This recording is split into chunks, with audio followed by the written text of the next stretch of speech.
Bonjour à toutes, bonjour à tous, soyez les bienvenus dans cette vidéo dans laquelle nous allons parler d'anesthésie sous hypnose, comment anesthésier grâce à l'hypnose. Je suis David Vigneron, je suis infirmier diplômé d'État, formateur en hypnose et notamment spécialisé dans la prise en charge des douleurs.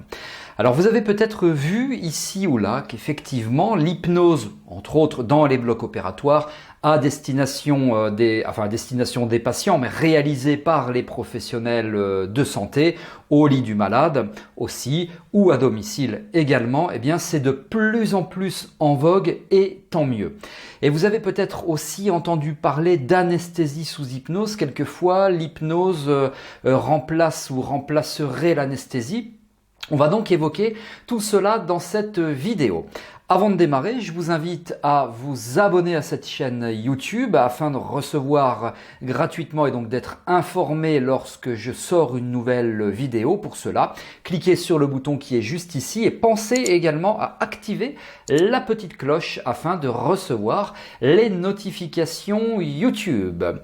Alors, d'abord, ce que je dois vous expliquer par rapport à l'anesthésie sous hypnose, c'est la première chose, c'est qu'il y a deux approches possibles quand on parle d'hypnoanalgésie ou d'hypnoanesthésie. La première approche, c'est tout simplement, on va provoquer un espèce de détournement d'attention, c'est-à-dire qu'on va partir du principe que si l'esprit du patient est ailleurs, par exemple au bord de la plage grâce à son imagination, eh bien, il n'est pas en train de subir la douleur. Donc, quand l'esprit est ailleurs, eh bien, le patient ne ressent pas la douleur ou beaucoup moins la douleur. Donc, on va procéder à un détournement d'attention combiné à une certaine façon de parler. Donc, on va parler d'une façon notamment très positive à notre patient ou à nos patients. Enfin, en général, c'est quand même un par un.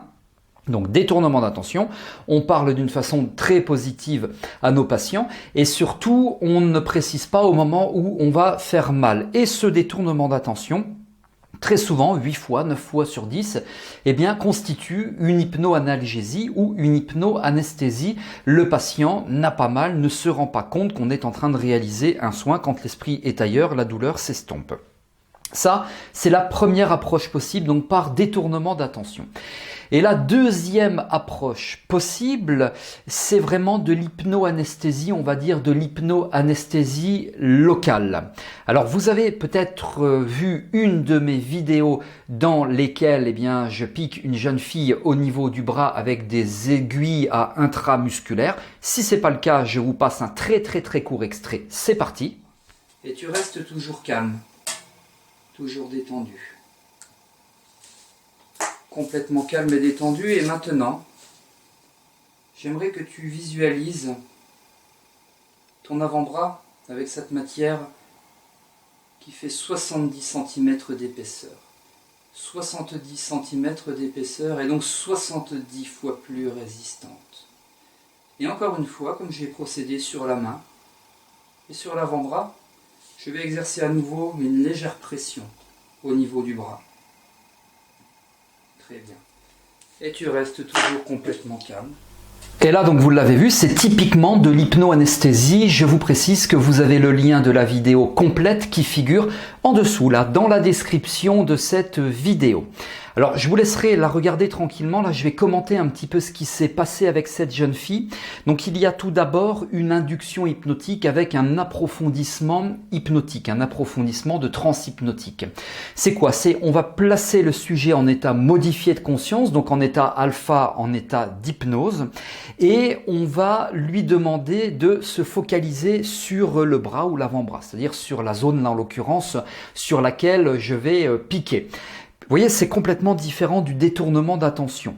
Et au préalable, je lui ai demandé d'imaginer une matière totalement indolore, une matière totalement résistante. Et elle m'a évoqué, alors elle peut évoquer tout et n'importe quoi, c'est selon son imaginaire. Ça peut être du marbre, ça peut être du ciment, ça peut être du béton armé, ça peut être du goudron, ça peut être les murs d'une maison. Enfin, voilà, peu importe, hein, quelque chose vraiment qui va lui parler.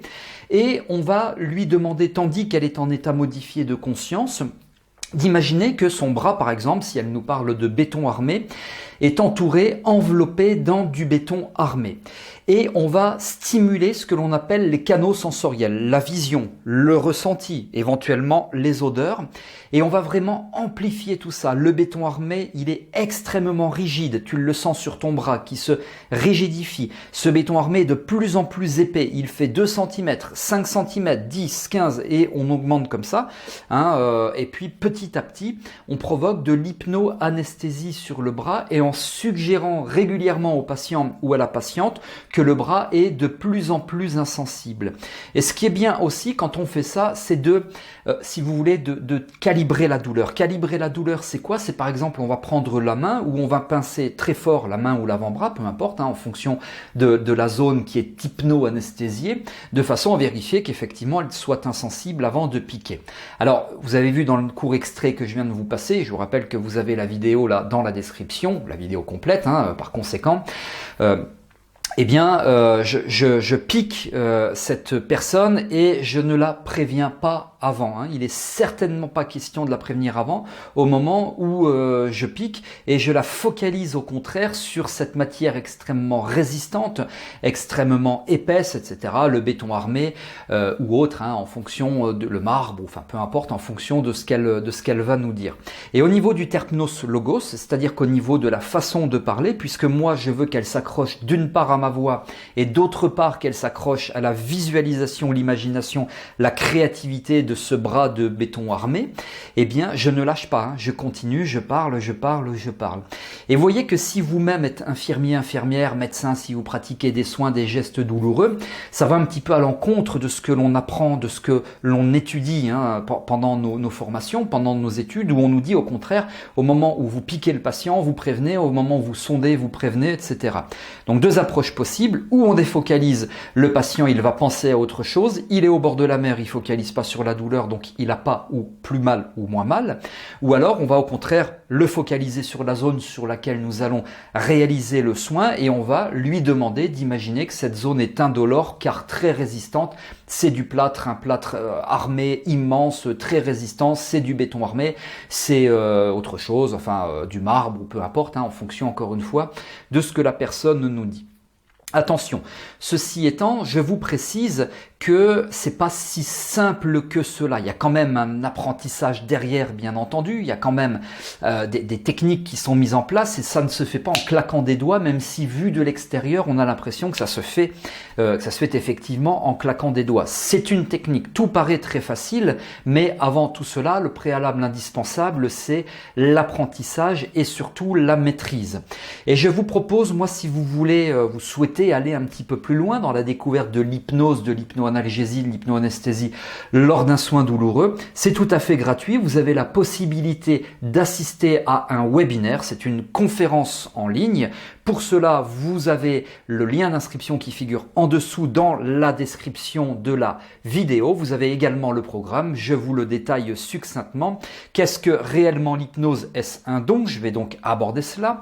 Est-ce naturel? Comment ça fonctionne? Quels sont les secrets des hypnotiseurs de spectacle? En général, ils n'aiment pas trop quand j'aborde ça. Les 7 avantages de l'utilisation de l'hypnose lors d'un soin. Pourquoi c'est l'une des meilleures pratiques de médecine naturelle pour soulager vos patients? Comment obtenir un état hypnotique en un minimum de temps lors d'un soin? Je vous donnerai une technique simple, rapide et efficace que vous pourrez mettre en œuvre immédiatement, donc après le webinaire, lors d'un soin douloureux. Donc pour vous y inscrire, c'est très simple. Le lien figure dans la description de cette vidéo. Attention, attention, le nombre de places est limité, donc ne tardez pas.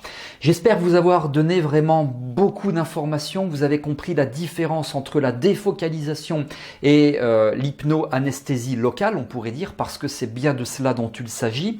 À la question, est-ce que c'est du 100% de réussite? Non, c'est pas du 100% de réussite. D'ailleurs, j'en parle aussi dans ce webinaire. On a des contraintes.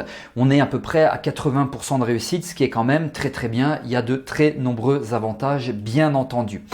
vous avez aimé cette vidéo, vous pouvez liker en cliquant sur le petit pouce bleu. Vous avez des questions, vous pouvez me les poser là sous cette vidéo dans la partie commentaires. C'est moi qui réponds sans intermédiaire. Vous avez la possibilité de vous abonner à cette chaîne. Inscrivez-vous au webinaire. C'est toujours un véritable plaisir pour moi d'échanger avec vous, de répondre à vos questions. Alors je vous donne rendez-vous pour de prochaines vidéos. Je vous dis donc à très bientôt.